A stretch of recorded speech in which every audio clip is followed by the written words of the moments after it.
Mukhang kailangan na ng X9C. Wait, sir, mag-X9C ka na. So nga curve eh. Yun yung pinakamababang curve eh, no?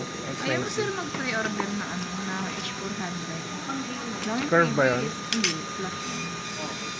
Yun daw yung ED. Hindi ko alam kung magkaka-ED ako eh. Kasi nga diba, baba yung running plus na. Simples, parang ayaw pa mo pa sa.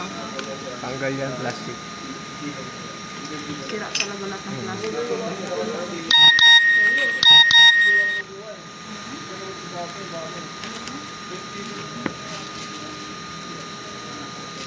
Tama naman, 364 black. Yes!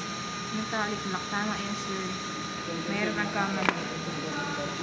Pares tayo niyaring dalawa.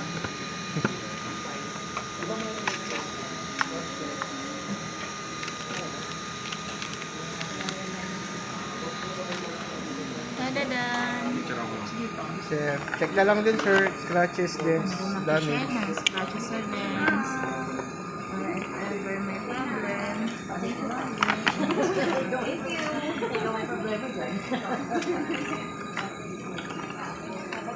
May case na sir, Heavy case. screen protector. Bakit kaya si Infinix? Kanto-kanto lang. Hindi na Plastic siya lang dating ano. full. Hindi na siya matulad ng dating full. Check na lang sir. Okay naman. Diba dati jelly? May hard case, pero ito po yung case niya sir. Yun ang Kanto-kanto lang. Dati old school eh, no? Hard case. hard case. Mura na rin yun. Oh sir, affordable na yan sir. Sa amin, magkano yung ganyan na wala kang